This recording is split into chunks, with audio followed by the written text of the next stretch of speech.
बिस्मिल्लाहिर्रहमानिर्रहीम। अस्सलामु अलैकुम डियर स्टूडेंट्स, हम पढ़ रहे थे केमिस्ट्री क्लास 9th।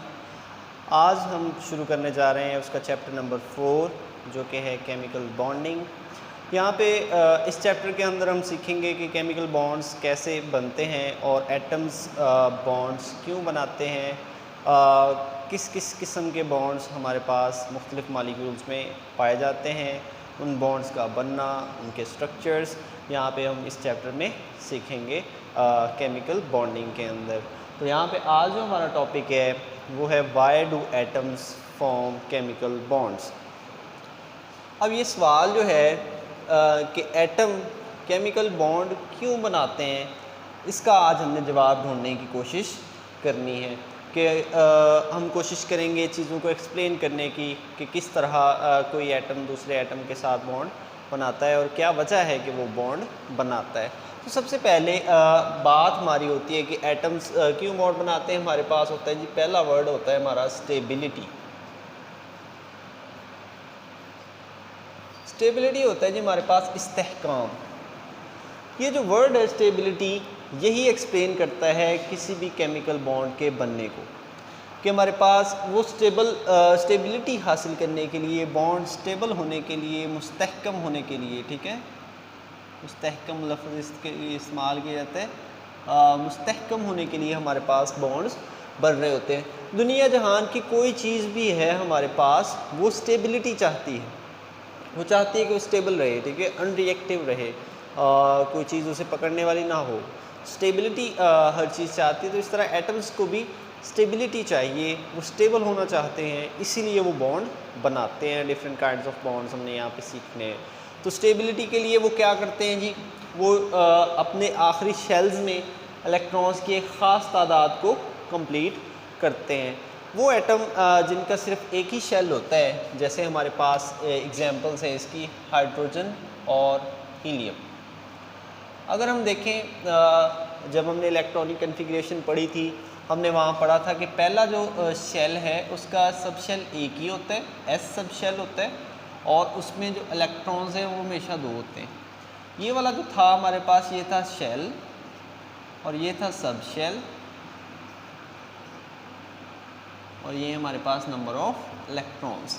अब इन तीनों चीज़ों पे गौर करें कि पहला अगर सब शेल है हमारे पास, किसी भी एटम का एक शेल है, तो उसका सब शेल भी एक ही होगा और उसमें मैक्सिमम 2 इलेक्ट्रॉन आएंगे। तो ऐसे एटम्स जिनमें सिर्फ 2 इलेक्ट्रॉन्स आ सकते हैं, ठीक है, तो वो एक रूल कंप्लीट करते हैं जिसे कहते हैं डुप्लेट रूल। डुप्लेट रूल उसे कहते हैं। ये जो डुप्लेट रूल है, इसका मतलब क्या होता है कि ऐसा एटम जिसका सिर्फ एक ही शेल है, वो अपने आखिरी शेल में 2 इलेक्ट्रॉन्स पूरे करने की कोशिश करता है। इसको हम डुप्लेट रूल कहते हैं। यहाँ पे देखें हमारे पास हाइड्रोजन एटम, अगर उस पर गौर करें, हाइड्रोजन का ये न्यूक्लियस है जी, और उसके बाद हमारे पास ये उसका पहला शेल है। अब पहले शेल के अंदर एक इलेक्ट्रॉन होता है, हाइड्रोजन का एटॉमिक नंबर 1 है, पीरियोडिक टेबल का पहला एलिमेंट है। इसमें सिर्फ एक ही इलेक्ट्रॉन है, तो इसे और कितने इलेक्ट्रॉन चाहिए डुप्लेट रूल कंप्लीट करने के लिए? एक और इलेक्ट्रॉन चाहिए। वो कहीं से इसे मिल जाता है, तो फिर ये कितने हो जाएंगे इसमें? 2 इलेक्ट्रॉन्स। अब ये क्या हो जाएगा? स्टेबल हो जाएगा, ठीक है।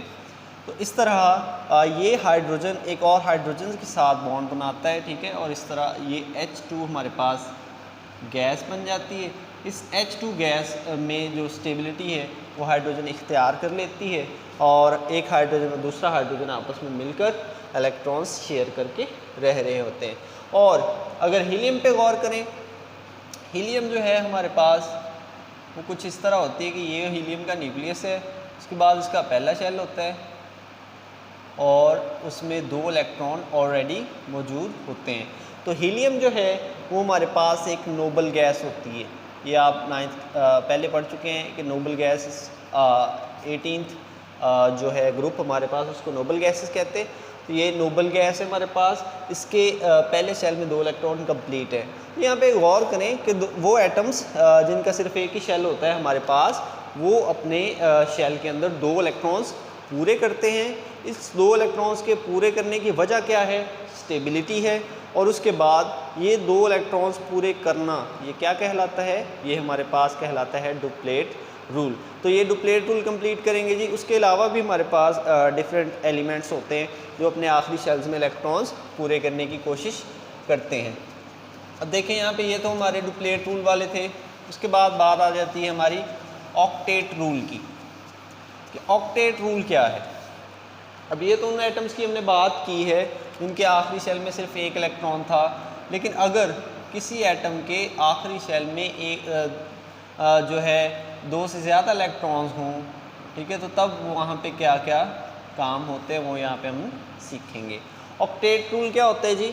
ऑक्टेट ऑक्टा से निकला है, ठीक है, ऑक्टा, ऑक्टा मीनिंग 8, इसका मतलब होता है जी 8। मतलब ऑक्टेट रूल वो होगा कि 8 इलेक्ट्रॉन्स पूरे करना अपने आखिरी शेल में। अब हमारे पास आपको पता है कार्बन की वैलेंसी 4 है। अगर कार्बन एटम पे गौर करें तो पहला शेल है, दूसरा शेल है। पहले शेल में उसके 2 इलेक्ट्रॉन्स होते हैं, दूसरे शेल में उसके 4 इलेक्ट्रॉन्स होते हैं, और कार्बन का एटॉमिक नंबर 6 होता है, ये हमने पहले पढ़ा हुआ है, ठीक है। अब ये जो है हमारे पास कार्बन, इस पर अगर हम गौर करें तो इसे 4 मज़ीद इलेक्ट्रॉन्स चाहिए, तब ये अपना ऑक्टेट मुकम्मल कर पाएगा, अपने आखिरी शेल में 8 इलेक्ट्रॉन पूरे करेगा। तो 4 इलेक्ट्रॉन्स इसे 4 हाइड्रोजन्स देंगी, ठीक है, 4 हाइड्रोजन्स देंगी, और ये हमारे पास इस तरह CH4 बना के, ठीक है, मीथेन बना के जो है ये स्टेबल हो जाएगा। तो ऑक्टेट रूल क्या होता है जी? अपने आखिरी शेल में 8 इलेक्ट्रॉन पूरे करना। कार्बन के आखिरी शेल में 4 इलेक्ट्रॉन होते हैं, उसे 4 इलेक्ट्रॉन चाहिए मज़ीद जो है ऑक्टेट कंप्लीट करने के लिए। अगर नाइट्रोजन की बात करें तो उसके आखिरी शेल में हमारे पास 5 इलेक्ट्रॉन्स होते हैं, तो उसे मज़ीद कितने चाहिए जी? उसे मज़ीद 3 इलेक्ट्रॉन चाहिए। पहले शेल में 2 हैं जी, और दूसरे शेल में उसके हमारे पास 5 इलेक्ट्रॉन्स होते हैं। तो वो 3 इलेक्ट्रॉन्स फिर से हाइड्रोजन से लेता है, तो इस तरह NH3 बना लेता है हमारे पास। NH3 अमोनिया का फार्मूला होता है, ठीक है, अमोनिया गैस होती है। उसके बाद अगर ऑक्सीजन की बात करें तो ऑक्सीजन जो है हमारे पास वो कुछ इस तरह होता है कि पहले शेल में 2 इलेक्ट्रॉन्स होते हैं, दूसरे शेल में 6 इलेक्ट्रॉन होते हैं। ऑक्सीजन का एटॉमिक नंबर 8 होता है, ठीक है, oxygen 8 atomic number, nitrogen 7 atomic number. तो ऑक्सीजन पे गौर करें जी, इसे 2 और इलेक्ट्रॉन चाहिए, ये भी हाइड्रोजन से ले लेता है, इस तरह H2O वाटर बन जाता है हमारे पास। वाटर में यहाँ पे एक एक हाइड्रोजन इसके साथ O के साथ जुड़ी होती है, और उसने बॉन्ड्स बनाए होते हैं इस तरह, और हमारे पास इसका ऑक्टेट कंप्लीट हो जाता है, और इन दोनों के डुप्लेट्स कंप्लीट हो जाते हैं। उसके बाद बात आती है हमारे पास फ्लोरीन की। अगर फ्लोरीन पे गौर करें, फ्लोरीन के पहले शेल में हमारे पास 2 इलेक्ट्रॉन्स हैं, और दूसरे शेल में 7 इलेक्ट्रॉन्स होते हैं जी, 4, 5, 6 एंड 7। इसे और एक इलेक्ट्रॉन चाहिए, तो ये भी हाइड्रोजन के साथ शेयर करके HF बना लेता है। यहाँ पे गौर करें, हमारे पास डिफरेंट एटम्स हैं, उनके दूसरे शेल में डिफरेंट नंबर ऑफ़ इलेक्ट्रॉन्स हैं, तो वो क्या कर रहे हैं जी कि इलेक्ट्रॉन्स शेयर करके अपना ऑक्टेट कंप्लीट कर रहे हैं। कार्बन के 4 इलेक्ट्रॉन्स थे आखिरी शेल में, उसे 4 चाहिए, वो 4 हाइड्रोजन्स के साथ बॉन्ड बना के जो है अपने 8 कंप्लीट करता है। नाइट्रोजन में 5 है आखिरी शेल में, वो 3 लेकर करता है।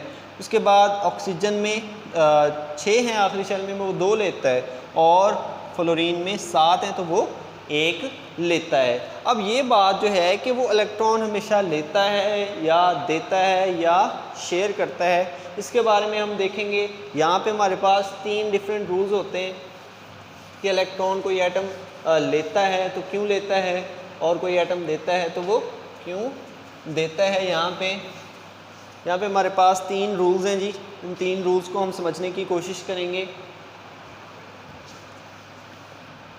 नंबर 1 पे देखें, यहाँ पे हमारे पास इफ़ इलेक्ट्रॉन्स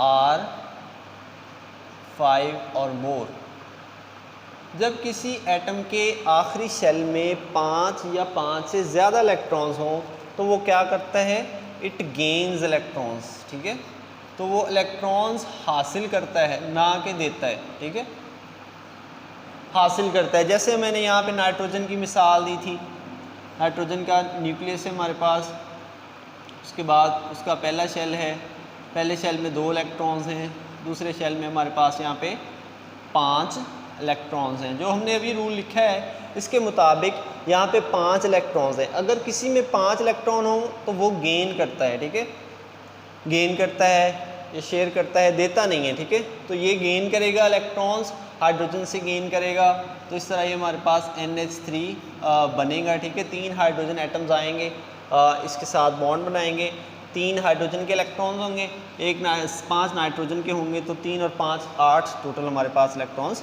यहाँ पे बनेंगे।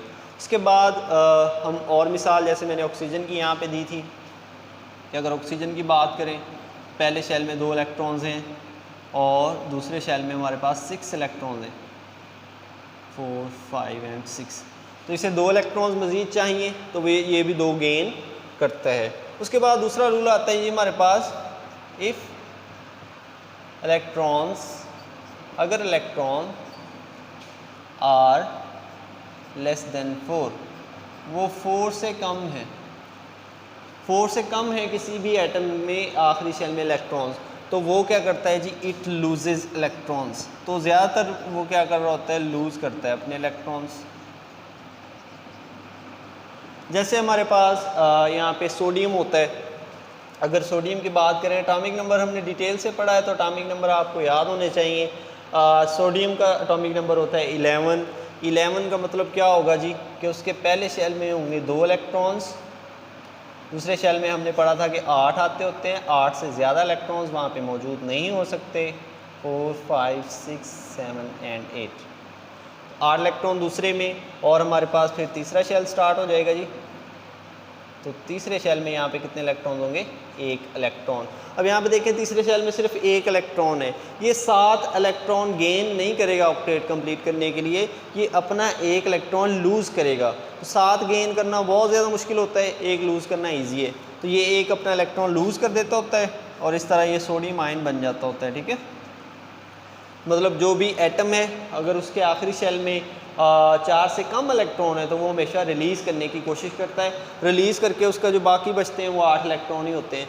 कुछ जो हैं वो गेन करके इलेक्ट्रॉन जो 8 करते हैं, जैसे ऑक्सीजन और यहाँ पे हमारे पास नाइट्रोजन कर रहा था, और कुछ लूज़ करके हमारे पास अपने 8 इलेक्ट्रॉन पूरे करते हैं। उसके अलावा भी एक मिसाल है हमारे पास मैग्नीशियम की। मैग्नीशियम का एटॉमिक नंबर होता है 12।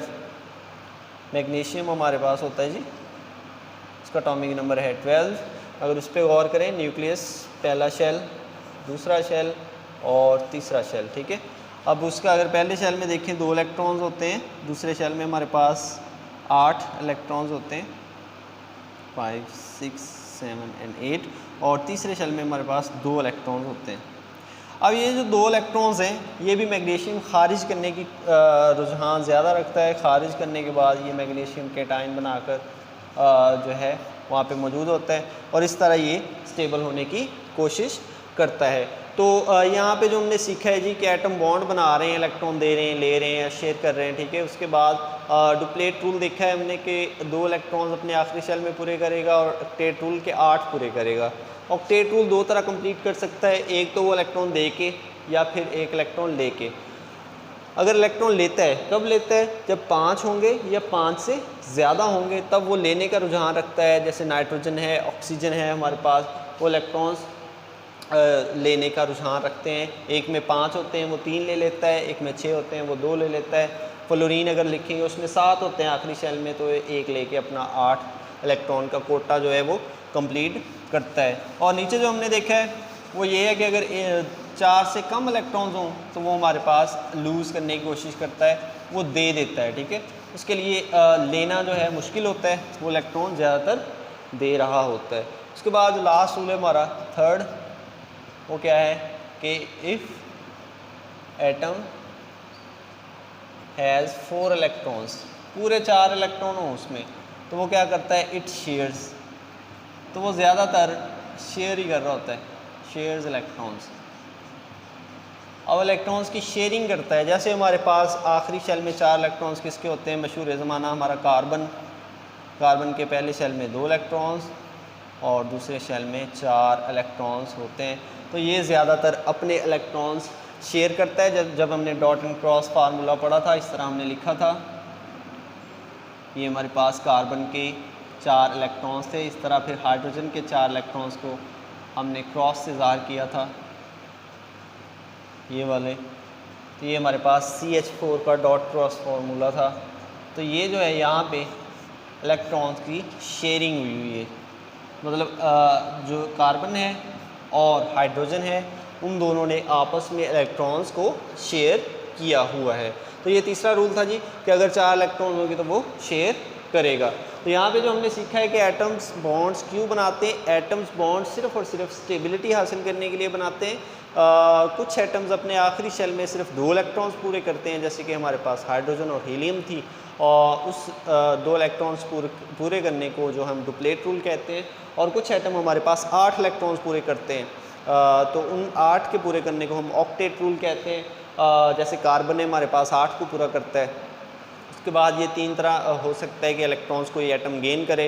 जब 5 या 5 से ज़्यादा इलेक्ट्रॉन्स होंगे तो वो हमेशा गेन करने की कोशिश करता है, ठीक है। और जब 4 से कम इलेक्ट्रॉन्स होंगे, 1, 2, 3 इलेक्ट्रॉन्स होंगे आखिरी शेल में, तो वो जो है रिलीज़ करने की कोशिश करता है। उसके बाद लास्ट पे जो अगर 4 इलेक्ट्रॉन्स होंगे तो वो ज़्यादातर शेयर कर रहा होता है। अगले टॉपिक में हम पढ़ेंगे जी केमिकल बॉन्ड और उसकी टाइप्स। उम्मीद है कि आपको वो केमिकल बॉन्ड क्यों बनता है इस बात की समझ आ गई होगी। मिलते हैं अगले टॉपिक के साथ, अपना ख्याल रखें, अल्लाह हाफिज़।